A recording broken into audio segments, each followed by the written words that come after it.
Assalamualaikum warahmatullahi taala wabarakatuh dan salam sejahtera pada semua murid-murid. Bertemu lagi dalam kelas Bahasa Melayu Cikgu Su. Pada hari ini, tajuk kita pada hari ini ialah kata pembenar dan kata pangkal ayat. Untuk standard kandungan 5.1 dan standard pembelajaran 5.1.3.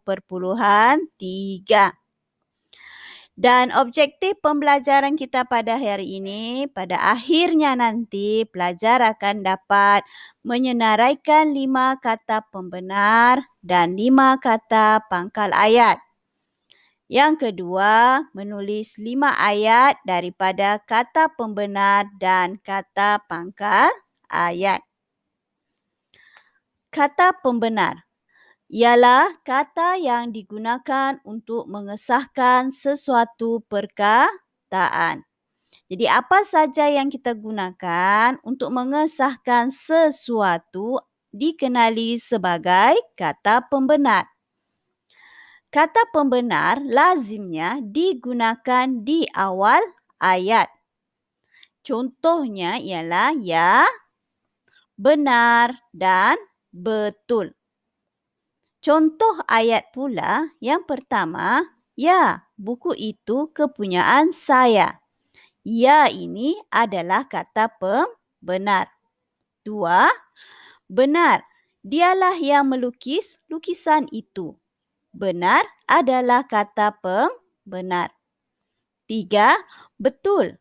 Mereka telah memenangi pertandingan itu. Betul di sini juga adalah kata pembenar. Seterusnya murid-murid, kita lihat pula kata pangkal ayat. Kata pangkal ayat adalah perkataan yang hadir di hadapan ayat dan menjadi penanda kesinambungan ayat dalam wacana.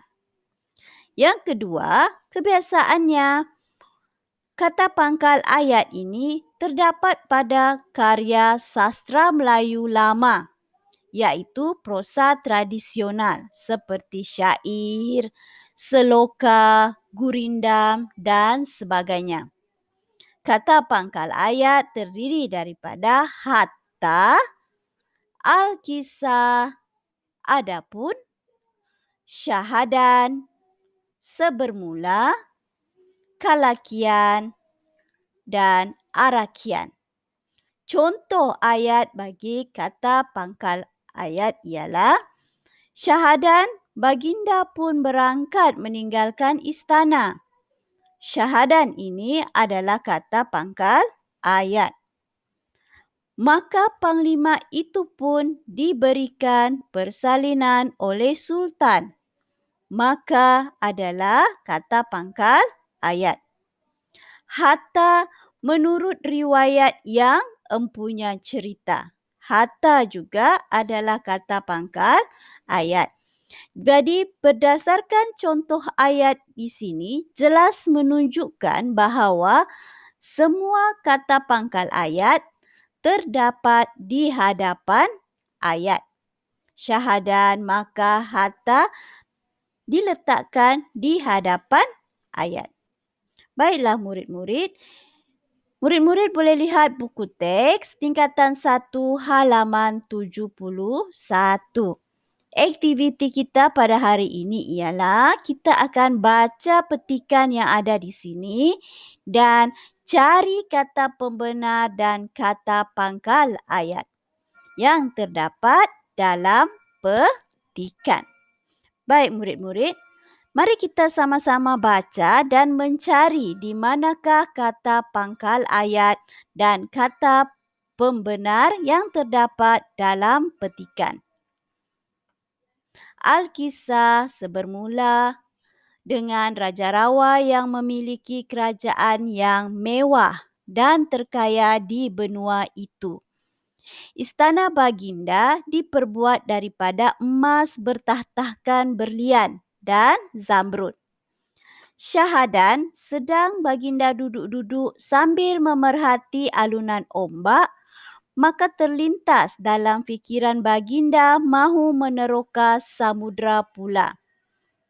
Daripada beta memikirkan saja kehidupan di dalam samudra, ada baiknya beta turun melihat sendiri kerajaan di sana. Titah Raja Rawa kepada mamandanya. Benar tuanku, Patih akan menghimpunkan semua cendekiawan negara kita supaya membina pesawat untuk tuanku ke sana. Sembah Mamanda Raja Rawa. Kalakian pertandingan membina pesawat yang boleh menyelam ke dasar laut telah diadakan. Sebermula itu, ramailah cerdik pandai membina bermacam-macam bentuk kapal selam. Hatta sampai masa pemilihan kapal selam, baginda telah memilih kapal yang diberi nama Lancang Jita. Murid-murid, adakah kamu dapat mengesan di mana terletaknya kata pembenar dan kata pangkal ayat dalam petikan ini? Yang pertama, Al-Kisah. Yang kedua, Syahadan. Kemudian, benar tuanku. Kata pembenar. Kalakian, kata pangkal ayat. Sebermula, kata pangkal ayat. Dan hatta, kata pangkal ayat. Jadi ada satu kata pembenar dan ada 5 kata pangkal ayat. Jadi selepas itu kita lihat pula perenggan yang seterusnya. Adakah ini binaan kaca?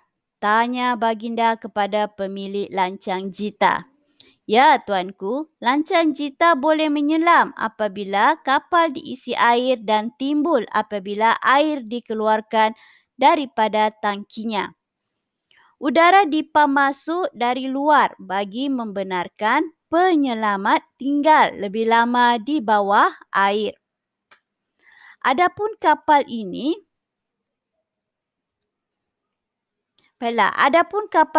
berbentuk ikan bagi memudahkan pergerakan. Adakah binaan ini membolehkan beta melihat pemandangan di bawah air? Ya, boleh tuanku. Sembah Lancang Jita. Raja Zawa memberikan anugerah yang banyak kerana kagum akan ciptaan tukang Lancang Jita. Kalakian Lancang Jita, baginda mula menyelam ke dasar laut. Dalam perjalanan, baginda melihat banyak perkara indah. Terumbu karang dan hidupan laut yang melambai-lambai itu memukau penglihatan baginda. Syahadan, Raja Rawa menggunakan teropong untuk melihat pemandangan yang lebih jauh. Kagum benar baginda melihatnya. Lancang Jita memang hebat, dapat bergerak secara senyap dan mudah dikemudikan. Baginda benar-benar gembira. Baik murid-murid, kita kesan lagi di manakah letaknya kata pembenar dan kata pangkal ayat. Ya tuanku, ini ialah kata pembenar. Kemudian, adapun kata pangkal ayat. Ya, boleh tuanku, kata pembenar. Kalakian, kata pangkal ayat. Syahadan, juga kata pangkal ayat. Jadi murid-murid, selepas kamu gariskan semua kata pembenar dan kata pangkal ayat yang terdapat dalam petikan ini, kamu perlu catatkan atau salin semula ayat tersebut di dalam buku latihan tata bahasa kamu.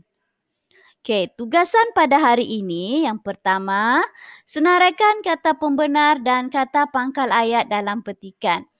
Jadi, tadi kita sudah sama-sama membaca petikan tersebut dan menggariskan kata pembenar dan kata pangkal ayat. Jadi apa yang perlu kamu lakukan adalah salin semula yang kita garis tadi, ayat yang kita gariskan ke dalam buku tata bahasa kamu. Yang kedua, jawab kuis secara online yang diberikan. Jadi alamat kuis online ada tertera di sini. Murid-murid bolehlah menjawab kuis tersebut. Jadi murid-murid, itu sajalah pelajaran kita pada hari ini. Semoga murid-murid semua telah faham dan tahu apakah itu kata pembenar dan apa pula kata pangkal ayat. Dan bagaimana untuk menggunakan kata pembenar dan kata pangkal ayat dalam ayat. Itu sekian dan terima kasih semua. Kita jumpa lagi pada kelas yang seterusnya. Dan jangan lupa tekan subscribe dan like video ini. Terima kasih.